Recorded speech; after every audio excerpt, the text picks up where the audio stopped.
Austin Smith here with my good friend Phil Carnes, bringing you the very first edition of the Rookie Fantasy League Network. And we have a lot of exciting things to talk about today, Phil. Really, it's all going to revolve around draft day. Who's going to go, when, where, and why? Well, that's the big question indeed. Now let's start by talking about the number one running back that I was going to target, Ezekiel Elliott. Now last year, he came across some domestic violence charges that went unpunished legally. I think they dropped the case, but unfortunately Roger Goodell disagreed and handed him a whopping 6-game suspension. 6 games. That's huge, Phil. You think about it, that's almost half his season. For fantasy players, that's almost the entire season, right? I mean, if you don't have a good start in this league, you're going to lose it quick. So to have a player that isn't even going to start the very first 6 games, do you take the gamble? I mean, it almost takes him out of the runnings for any pick. Yeah, it's a huge gamble. I mean, it significantly dropped his value. He went from the 3rd or 4th overall pick to around the late 20s overall pick. And now that's back in the 3rd round. I still feel like maybe I wouldn't want to gamble on that in the 3rd round. That's a huge 3rd round gamble. I mean, if you really sit back and look at things, there's so many different players that you can pick up before Ezekiel. Now, granted, you have that tail end of the season. He's going to come out guns blazing. He's going to light it up here at the end of the year. So, if you have kind of a rough start at the beginning, he might be something to help you at the end of the year. But with that being said, I tend to agree with you. I could see him going more 6th, 7th kind of round. Absolutely. That's where I feel like he'd be best valued, in my opinion. Absolutely. So next topic, Phil. Well, now we're going to talk about the number one overall draft pick, which just happens to be our league commissioner, Austin Smith. It's a huge decision, lots of pressure. Who are you going to pick?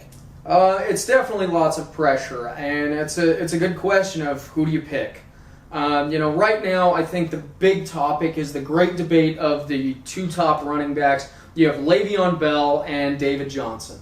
Okay, Le'Veon Bell, he's in his contract kind of year. He's waiting for that big payday from Pittsburgh. When are they going to give it to him? Now, with that being said, he has not showed up for training camp. He's neglected to show up, and we've seen this tactic play out before, kind of waiting for that payday and kind of forcing Pittsburgh's hand. But on the flip side, it hasn't worked well, but he is training down in Florida. We have scouts, reporters down there. He's trying to stay healthy. The other side of that coin, David Johnson here, the guy's a solid player, okay? He had a really great season last year, and his offense is developing around him, and that's their go-to guy. I see them, striving for the run game. I guarantee each week he's going to be seeing anywhere from 20 to 25 touches, which means a lot of points each week. Absolutely. He's a player to watch this season. And even Bruce Arians, his head coach, said that he wants to feed him the rock even more this year. So, with Coach behind him, the whole system's going to be focused around him. He might be a good option. So now we're going to turn into Tintin's pick picks to see who she would pick between the great debate between Le'Veon Bell and David Johnson.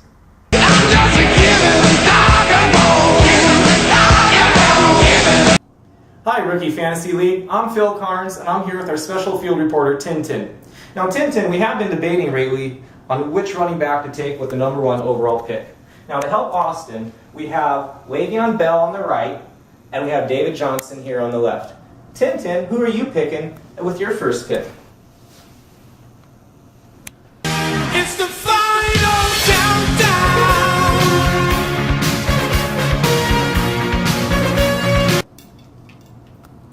Well, there you have it. It looks like Tintin's going with Le'Veon Bell with her first pick. Wow, what a surprise. Tintin's pick is Le'Veon Bell for the number one overall draft pick. Not sure that I necessarily agree with it, but sometimes you can't argue with Tintin's pick. So now we're going to talk about draft order, okay? Because some of you aren't sure where you're falling within the draft. Now, keep in mind, all of our draft this season is going to be based on how you finished last year. Keep in mind that we had 3 teams drop out, so we've had to add an additional 3 teams. Where those teams sat in the draft, they fell back down to the bottom of the draft. So anybody that's staying for a second year gets to basically move up into the draft. Okay, so now we're going to talk draft order and review the teams for each pick. Okay, we already touched on this earlier in the episode. Our number 1 draft pick is yours truly, the league commish, Slick Willie's Austin Smith. Now coming number 2 in our Rookie Fantasy League draft is Team Aguilar, which is Jacob Aguilar. Now coming in the 3rd overall pick in the Rookie Fantasy League draft, we have the Arvada All-Stars, managed by Phil Carnes.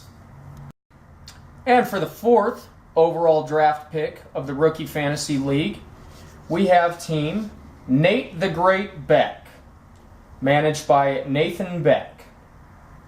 Now for number 5, we have Broncos Country, which is managed by Tom Martinez.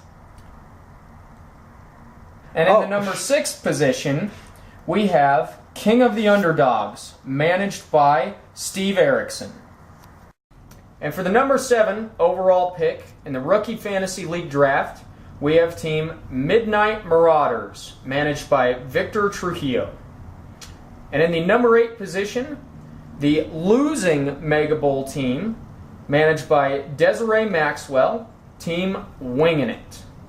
Coming in our 9th position in the Rookie Fantasy League draft, we have our Mega Bowl champion, Team Drink Up, managed by Lena Namari. And now for our first new team in the 2017 Rookie Fantasy League is at our 10th spot, Team Cryptics Clowns, managed by Tony Smith. And our second newest addition to the Rookie Fantasy League is Team Mean Machine, managed by Sammy Namari. And in the 12th position, last but certainly not least, Team D's Nuts, managed by Diarendra Limbu, aka D. Keep in mind, this stands for D is Nuts. So now that we've covered the draft here, we also want to talk about upcoming changes in the league. We've added some key positions to the lineups. We've changed the scoring a little bit. And we also want to talk about future upcoming episodes with the Rookie Fantasy League Network. That's right. We have changed the scoring. We have a new scoring system for our wide receivers, our running backs, and our quarterbacks. So in a nutshell, we are now a PPR league. And also, there is a league manager poll out right now on our fantasy app discussing when would you like our fantasy league to end, in week 16 or week 17. So if you'd like to have a voice, make sure to vote. Okay, and with the upcoming episodes for the Rookie Fantasy League Network, we want to talk about Beat the Commissioner. So this is going to take place between you guys, the team owners, and yours truly, the commish of the Rookie Fantasy League, where we're going to do one-on-one skill challenges for basic football fundamentals. Okay? We're also going to be having a lot of guest speakers in these future episodes. So with that, we're going to conclude our very first episode of the Rookie Fantasy League Network. I'm Philip Carnes. And I'm Austin Smith. And we'll see you at the draft.